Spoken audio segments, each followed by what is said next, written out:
E o nosso mergulhando na Bíblia de hoje é um texto muito massa, é um texto muito conhecido.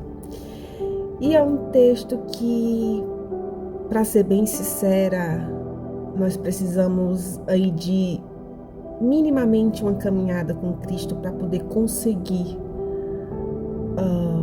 viver Ele, de fato, viver essa palavra verdadeiramente, sabe? Porque ela fala a respeito da nossa vida, das coisas que planejamos, das coisas que queremos, das coisas que necessitamos. E fala sobre o descanso que precisamos ter no Senhor quanto a essas coisas. E o quanto que isso é difícil para nós, né? Não? Porque se tem uma coisa que nós gostamos, é de estar no controle da nossa vida. Se tem uma coisa que nós gostamos, é de estar no controle da situação. Se tem uma coisa que nós odiamos, é sentir que estamos sem o total controle, que estamos sem controle algum daquilo que nos acontece, daquilo que envolve a nossa vida. E muitas vezes nós precisamos de uma caminhada, de um tete-a-tete com Cristo, né? Ali de entrar no quarto e fechar a porta e se relacionar com Ele, para a gente começar a entender que nós precisamos descansar nele. Nós precisamos dessa intimidade com Deus para começar a entender o que esse texto significa de fato. Porque nós falamos sobre descanso no Senhor, você precisa descansar no Senhor, eu descanso no Senhor. Mas e quando a coisa sai do controle? E quando as coisas não saem como a gente quer?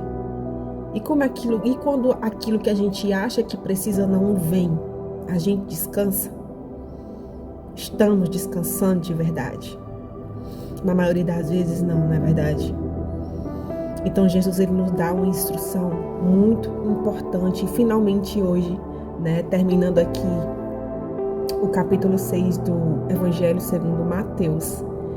E o título do texto é o seguinte: Descanso na providência divina. E ele vai dizer, são 9 versículos. Portanto, eu vos afirmo, não andeis preocupados com a vossa própria vida, quanto ao que haveis de comer ou beber, nem pelo vosso corpo, quanto ao que haveis de vestir. Não é a vida mais do que o alimento, e o corpo mais do que as roupas? Contemplai as aves do céu, não semeiam, não colhem, nem armazenam em celeiros. Contudo, vosso Pai Celestial as sustenta. Não tendes vós muito mais valor do que as aves? Qual de vós, por mais que se preocupe, pode acrescentar algum tempo à jornada da sua vida? E por que andais preocupados quanto ao que vestir? Observai como crescem os lírios do campo. Eles não trabalham, nem tecem. Eu, contudo, vos asseguro que nem Salomão, em todo o esplendor de sua glória, vestiu-se como um deles. Então, se Deus veste assim a erva do campo, que hoje existe e amanhã é lançada ao fogo, quanto mais a vós outros, homens de pequena fé. Portanto, não vos preocupeis dizendo, que iremos comer? Que iremos beber? Ou ainda, com que nos vestiremos? Pois são os pagãos que tratam de obter tudo isso. Mas vosso Pai Celestial sabe que você necessita dessas coisas. Buscai assim, em primeiro lugar, o reino de Deus e a sua justiça, e todas essas coisas vos serão acrescentadas. Portanto, não vos preocupeis com o dia de amanhã, pois amanhã trará suas próprias preocupações. É suficiente o mal que cada dia traz em si mesmo. Eu confesso para você que eu levei alguns anos de caminhada com Cristo para poder conseguir viver isso aqui, que Jesus nos instrui. E aí você pergunta, como que eu vou descansar? Como que eu descanso com a geladeira vazia? Como que eu descanso com a despensa vazia? Como que eu descanso com a porta fechada?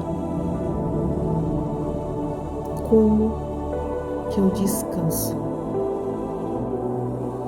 E sabe onde é que está o segredo? O segredo está aqui, ó. No versículo 33.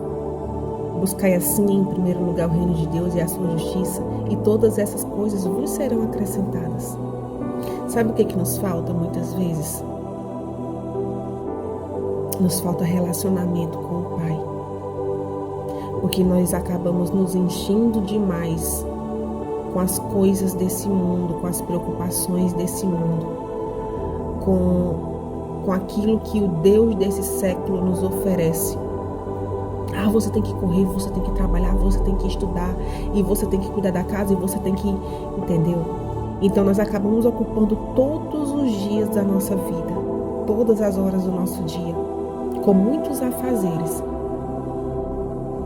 E o quanto que nós estamos buscando aquele que é capaz e poderoso para cuidar de nós ao ponto de não nos deixar nada faltar. O problema é que muitas vezes nós queremos lutar com a força do nosso braço. Essa aqui é a verdade, e eu falo isso por experiência própria, tá? Nós gostamos de ter o controle, nós gostamos de estar no controle. Nós não gostamos que nada fuja do nosso controle. Porque nós estamos regidos demais por as coisas daqui e regidos de menos pelas coisas de lá. Quando deveria ser o oposto disso. Então muitas vezes nos falta, sabe por quê? Porque nós estamos dando para o Senhor o que sobra do nosso tempo.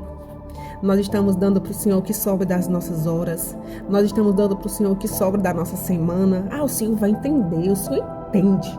O Senhor entende que eu só tenho 2 horinhas para dedicar a Ele na semana, que é o dia que eu vou para a igreja, porque Ele entende que eu não tenho como dedicar tempo para Ele ali, para leitura da palavra, não tenho como dedicar um tempo para Ele, para oração. Eu falo oração, de verdade, eu não estou falando da oração café com leite, aquela que você faz por fazer, eu estou falando de intimidade, de relacionamento, de diálogo. E o Senhor vai entender. Você entenderia se aquela pessoa que você ama não te desse atenção nenhuma? E por que o Senhor tem a obrigação de nos entender, né? Ele tem a obrigação de nos entender que nós não temos tempo para Ele. E Ele tem a obrigação de entender e continuar nos provando aquilo que nós precisamos, porque Ele tem que entender. Como nós somos tolos, gente. Como nós gostamos de nos enganar. Entenda que quando nós priorizamos o Senhor na nossa vida, Ele se encarrega de nos prover. Ele se encarrega de nos abrir a porta que nós precisamos. E quanto mais nós demoramos a entender isso, mais as coisas se complicam, mais a porta que se fecha. Porque nós não estamos priorizando aquilo que deveria estar sendo priorizado. Aquilo que nós precisamos vem quando nós priorizamos o Senhor. Ele não desampara aquele que verdadeiramente o busca, Ele não desampara aquele que verdadeiramente o serve. Davi disse: fui moço, agora sou velho, mas eu nunca vi um justo desamparado, nem sequer a sua descendência a mendigar o pão. Deixa eu lembrar uma coisinha para você. Deus, Ele é o mesmo ontem, hoje e será sempre o mesmo Deus. Ele não mudou, Ele não muda. Ele continua provendo, Ele continua operando. Nós é que não estamos buscando Ele como deveríamos. Nós é que estamos dando para Ele os restos. Nós é que não estamos priorizando Ele na nossa vida. E nos voltamos contra Ele quando as coisas não saem como a gente quer. Não vai sair mesmo. Responsabilize-se pelas consequências das decisões que você toma por você mesmo, por você mesma. O Senhor continua lá, no mesmo lugar que você deixou ele da última vez que você buscou